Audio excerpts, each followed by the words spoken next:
Hey, deserving listeners. This is the next chapter on my deep dive on limerence. My name is Dr. Kirk Honda. I'm a therapist and a professor. I thought I would start today's chapter by talking about common examples of limerence in fiction that are identified as limerence online. One of the most common examples from fiction that is identified as limerence is Severus Snape from the Harry Potter universe. So if you're familiar, you know that Snape was in love with Lily, who was Harry Potter's mom, and it was an unreciprocated, unrequited love that lasted his entire life, essentially, ever since he met her when he was young. And he had this infatuation with her, or this love for her, despite her rejection, her getting married, even after her death. For decades later, or at least for 20 years, I guess later, he continued to pine for her and love for her and only her, and he idealized her. So it makes sense that a lot of people would think that this is limerence, but let's look into the details here. So I would say, according to what I think the emerging expert consensus about what limerence is that this is definitely not limerence. It has the look to it, and I'm worried that a lot of people, including clinicians, will just recognize, and it's pretty clear that people are, because there's a lot of articles that will identify Snape as a classic example of limerence, and they will point to this unrequited love. Just having long-term unrequited love for someone is not limerence. That is really quite silly. We have a phrase for that already. It's long-term unrequited love. Limerence is an addictive cycle. That's the key here. Now, some would say that limerence doesn't need to include the addictive cycle. It can, but it doesn't have to. But when you actually read the literature, and when I survey people about limerence, when you think about our terminology when it comes to love and crushes and infatuation and falling in love and limerence, I think it's very important that we section off the word limerence to refer only to the condition that lasts for years, and it creates a lot of suffering. Now, did Snape and do other people with long-term unrequited love, do they suffer? Yeah, but it's a completely other phenomenon. Now, maybe some of you who know the Snape universe know that there were signs of an addictive cycle, but from my memory, reading the books and watching the movies and talking with other people and stuff and revisiting the character story arc just right now, there's no evidence of that. He clearly was really in love with her and infatuated with her, and it was clearly unreciprocated.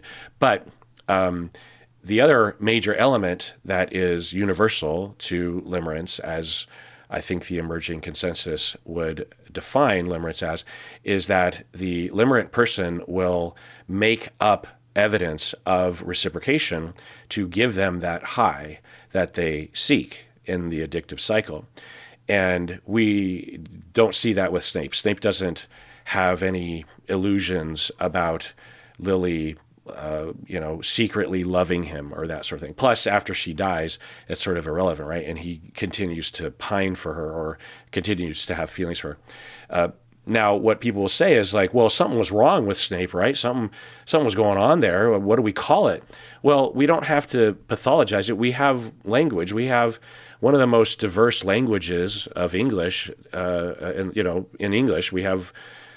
I've heard linguists talk about how, because of the melding together of, Germanic roots and French, Latin roots and all the, Celtic root or whatever, all the different roots of English, and the incorporation of several other elements as well, it creates this rich language that we have a lot of words to use in this language. And some of those words could just be long-term infatuation, long-term unrequited love.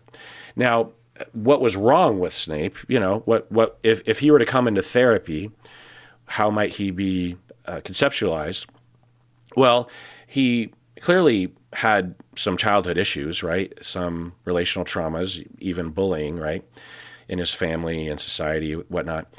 And that resulted in low self-esteem, and it resulted in him, I think, and I'm not an expert, I'm not a Harry Potter scholar, but it seemed to me that the author was trying to portray Severus Snape as being a tortured character, someone who really struggled internally, didn't reach out for help, and was kind of stuck in place. And someone with more differentiation, more health, more maturity even, would perhaps grieve properly, because that's the other way of looking at it, was that he was in a perpetual state of grief. Maybe prolonged grief, but maybe not. Maybe just subclinical grief that was never addressed by him because he didn't process it or couldn't accept the reality, couldn't reach out for help, couldn't go to therapy, for example.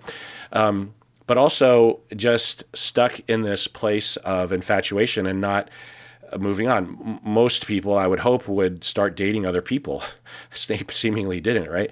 So if he had tried to move on, reached out for help, at the very least talked with friends and family, cried, did all the emotional processing, then he would have had probably moved on. But he was stuck as this young kid in his mind because he didn't do anything to get out of that, right? Now, I think there are reasons why that is. I don't think he made that choice. He's not a real person. It's just written that way. But now, some of you might say, well, there's this detail. But again, I think it's pretty clear that the author is not trying to tell us that Snape was addicted to a cycle of euphoria and despair through creating fantasy and daydreaming about signs of reciprocation from Lily. I don't think that was present, and that is the hallmark of what experts are calling limerence. So even though the internet claims Severus Snape clearly has limerence, I would heartily disagree. All right, another example that you will find online as a clear example of limerence is Gatsby, Jay Gatsby from the book The Great Gatsby. The very common example is, it's clear limerence. And let's look into it. So if you're familiar with the story, and I read this in grade school or high school or something, and so I remember it, and I remember watching the Leo version, that kind of thing. And there's also a version of the 70s I remember watching. Anyway, so Jay Gatsby's entire identity throughout the book revolves around Daisy Buchanan, a woman that he met when he was younger, and then he goes off and decides he's going to earn her love by becoming a millionaire and by having really fancy parties and fancy things and all that kind of stuff. And his love is based on a distortion, an idealization, which is very common for people with limerence. And he elevates her as this symbol of beauty and wealth. But also, as a lot of the analysis of the book, the reason why it endures is because it's an example that in literature that highlights the beginning of the American dream and of the industrial promise of America, this sort of thing, and of the problems thereof, in industry and cars killing people and stuff. But he was also seeking the American dream. He was seeking acceptance, and if he could get the house and the car and the money and the nice clothes and the social accolades and the girl, then he is a good person. And he's ultimately empty inside, right? But that's what he's chasing. So he spends years building this fortune and this persona, this false persona, away from Daisy to finally get her. And then when he finally does encounter her, she doesn't match the version that he worshipped, and the situation doesn't work out the way that he was fantasizing about. So is this limerence? Well, as with Severus Snape, we don't hear of an addictive cycle. We don't hear of an obsessive misinterpretation of signs of reciprocation. These are, I think, critical elements when it comes to using the word limerence, in my opinion. We have other terms, long-term unrequited love being one of them. That's fine. We don't need to pathologize everything. this is another example of our decline into medicalizing everything. I came up at a time in psychotherapy where the majority of counselors and therapists did not necessarily use the DSM because they didn't need to, because we weren't licensed by the state. We may or may not have been able to use insurance, this sort of thing. And so it was a lot of private pay. And then as we became more professionalized and licensed, which I think is a good thing, but there's been this slow slide into accepting the medicalized model of mental health and of psychotherapy as the only truth. And this has permeated our culture, which was already kind of there to some extent. But when in culture we experience something that is difficult today, we look toward clinical terms to explain things when we previously had perfectly good phrases and words and wisdom around this sort of thing.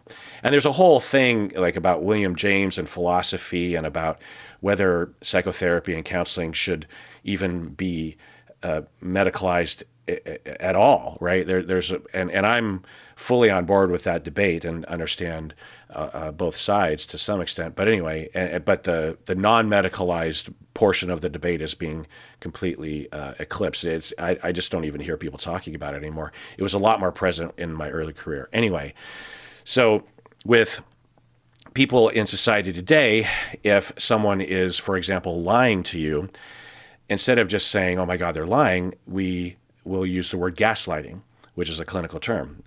At least I would consider it a clinical term. That really refers to a specific thing that is almost always within the realm of an abusive relationship that is long-term. If you just meet someone on the street and they are lying to you or trying to deceive you or trying to trick you, that's not even close to being gaslit, right? They're just lying to you, which is horrible, right? But we don't need a clinical word, and it's okay to just say that person is lying to me, and that's wrong, But we need these more powerful clinical words. Or if we got dumped by our boyfriend, and our feelings are hurt, and it kind of feels like he doesn't care about our feelings, then we look for an explanation, and either we come up with it ourselves, or we go online, or we talk with friends, and we'll come to the clear diagnosis that he lacks empathy, right? I feel hurt, and he broke up with me, and he doesn't seem to care about my feelings, even though he might care about your feelings, but it doesn't seem that way, and so he's self-centered, and therefore he has narcissistic personality disorder. He is a narcissist. He lacks empathy.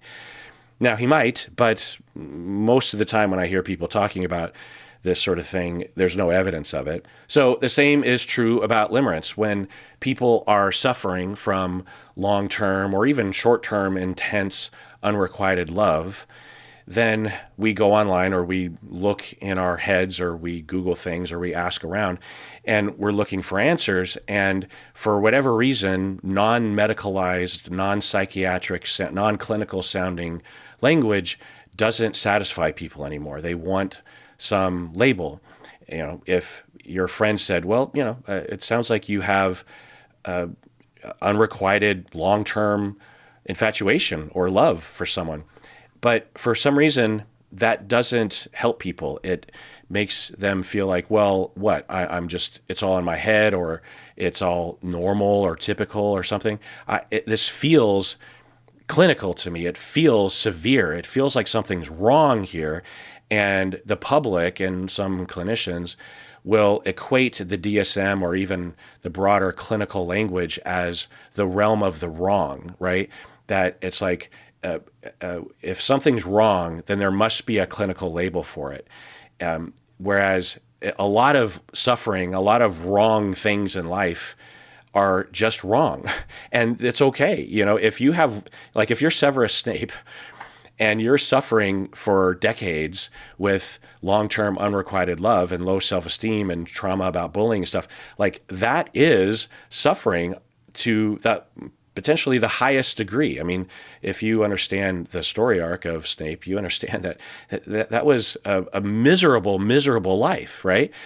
And we don't have words in the clinical language. We certainly don't have labels in the DSM that describe that because it's not a disorder, or it's not considered a disorder at this point. You know what I mean? We have labels for major depressive disorder or panic disorder or post-traumatic stress disorder or something like that. We can be okay with just living within our language and standing tall and saying, this is long-term, unrequited infatuation love. And my God, it fucking sucks. And we don't need clinical language to define that. So when we have someone like Jay Gatsby and Severus Snape who have, you know, if you're familiar with their two stories, you know something is wrong there. There's a lot of suffering, and it looks pathological, right? Like, why would Snape do this to himself? Why would Gatsby do this to himself? It's self-destructive. Okay, yes, all that's true, but there isn't a label in the DSM, and there isn't necessarily a label in the broader psychological, clinical literature. There is literature around long-term unrequited love, but they will call it long-term unrequited love. So I wanted to say this because earlier today, actually, I was in the shower talking about shower thoughts. That I was this popped into my head. And this often does pop into my head because I've been noticing this from online chatter for many years. But I just thought I'd insert it here. All right, let's take a break. When we get back, let's move on with this chapter. All right, we're back from the break. So I thought I would go into the somatic or the physical symptoms of limerence that are often reported by people suffering from limerence. And I'm going to talk about them in general, and then I'm going to read some of the responses on the survey that I sent out. So physical symptoms run the gamut, and there's a lot of different reports from people, but some common symptoms that people will report will be the following. And they often will be associated with indications of reciprocation versus indications of no reciprocation. That cycle between euphoria and despair. Often the euphoria will carry certain somatic physical symptoms, and the despair will have a different set depending. Or it'll be the same, but it'll be felt differently or interpreted differently. But anyway, so when there are positive interactions with the limerent object, or the fantasy is being engaged in of reciprocation, then you will hear reports of butterflies in the stomach, or trembling or racing heart with anticipation, surges of energy, or the euphoric high. Even pain relief can occur here in a natural way, if you will. When being pessimistic or in the depths of despair in that side of the cycle, the individual can suffer from insomnia, appetite changes, physical agitation, restlessness, literal aching in the chest, like a broken heart sensation is often reported, like the song Achy Breaky Heart, which I am now looking at the lyrics. I don't think I've ever heard this song more than 3 seconds before changing the radio station, but in all of the times that I've heard 3 seconds of the song, I have heard the song enough times to know that that's what the song is about. But to read the lyrics, you can tell the world you never was my girl. You can burn my clothes up when I'm gone. Or you can tell your friends just what a fool I've been and laugh and joke about me on the phone. Okay, that was you can tell my eyes about. Okay, here's the chorus. But don't tell me my heart, my achy breaky heart. I just don't think he'd understand. And if you tell my heart, my achy breaky heart, he might blow up and kill this man. Huh?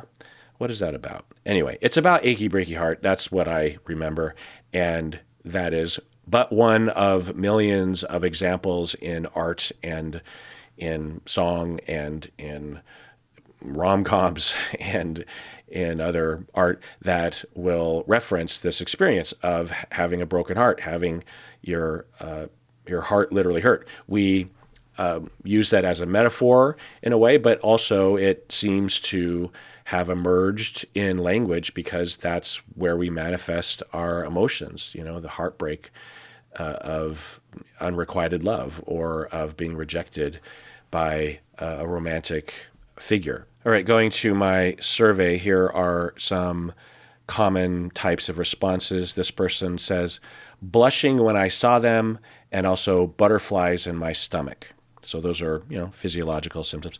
Another person, tight chest, intense heartbeat, ache in my stomach, and anxiety. Another person, sickness, like needing to throw up, rushes, fast heartbeat, can't eat because my stomach feels closed. That's interesting. Can't eat because my stomach feels closed. Another person, it's exhilarating and moving. So or motivating. This person is talking about the ups, the high and the contacts or the indications of reciprocation. The person says, it's exhilarating and motivating. Suddenly I have the energy to exercise more and go to events hoping to see them. Yeah. Another quote here, private part tensions. So tensions in their loins, aches, oversensitivity, overall heaviness while also feeling overactive. So those are just a sampling of the types of response when people talk about the physical symptoms. Another group of people talked about the symptoms of anxiety and how that would manifest. Let's read a few quotes. Extreme physical symptoms of anxiety, numbness in my hands and feet, panic in the drowning heart attack sort of way. So this person's like, like that feeling like you're drowning or having a heart attack, and you have that panic, that like utter panic attack. So that's what it's like. Another person says, my anxiety is worse during limerence. I think meaning that when the limerence symptoms are more severe, which it can cycle over the years, they're saying, during the worst moments of limerence, the anxiety kicks in. I have panic attacks over the person. Sometimes I pass out from it. Sometimes I throw up. So that's pretty severe, right? Panic attacks and then fainting and having a vasovagal, sometimes even throwing up from it. Another person, discomfort in my gut and chest and possible weight loss. So this is getting back to something I mentioned earlier in terms of appetite changes. It can be manifested by these experiences as a result of limerence. So I hope this doesn't sound to you like typical long-term infatuation or unrequited love, like with Snape or Gatsby or something. This is the sort of thing that people experience with limerence every day. It's not like once a year when they're really thinking about it. It's a constant disorder that they are suffering from.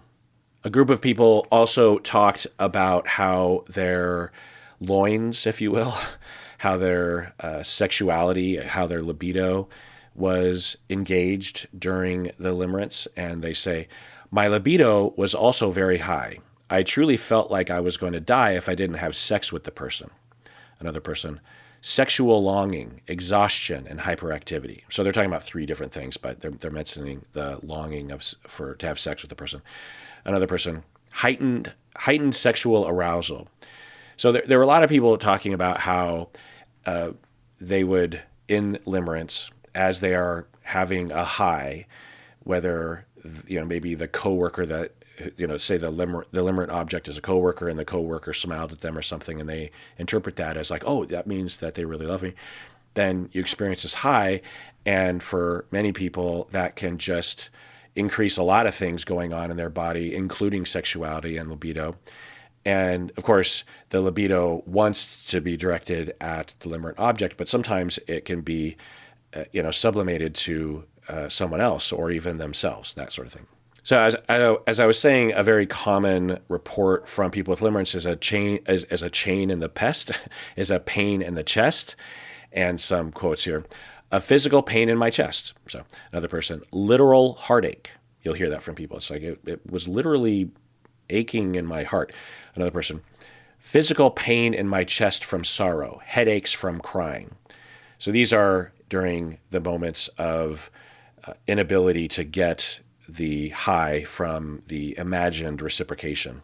So just to give you an idea of the distribution in terms of the survey that I gave of the types of physical symptoms, I thought I would code the different responses and give you like a percentage of how often it was reported, and this is the distribution. So at the top of the list, the most frequent a reported physical sensation regarding limerence is physical excitement, like the butterflies, the heart racing, the jitteriness, and the blushing.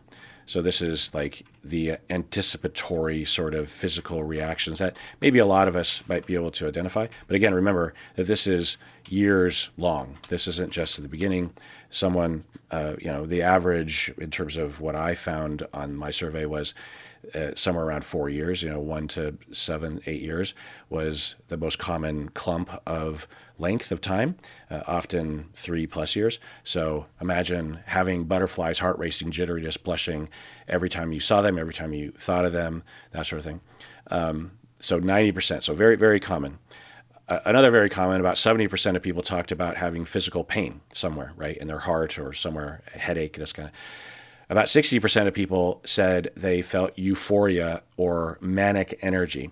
Now, to be clear, I didn't ask the people responding to this survey if they had this or if they didn't. This is just what people chose to highlight when they answered the question. And, if I actually asked them, do you experience euphoria occasionally? I'm guessing the vast majority would say yes. So when I say 60%, it makes it seem like, only 60% experience euphoria. I'm quite sure that the number's higher. This is just what people thought to respond with, right? About 50% mentioned anxiety or panic. About 50% mentioned emotional or physical crash after coming down. Again, I'm guessing the vast majority would report that to be true. About 40% mentioned sexual arousal, and about 50% mentioned some other minimal physical reaction, some smaller things than butterflies and that sort of thing. All right, well, let's take a break. The rest of this episode will be for patrons of the podcast. I'm not exactly sure where I'm going to go next. I think there's some more quotes here, but there's not that many left in the physical symptoms, so I'm not sure what I'm going to talk about next. I have to make those choices. But anyway, become a patron and find out what I talk about next. Otherwise, please take care of yourself because you deserve it. You really, really do.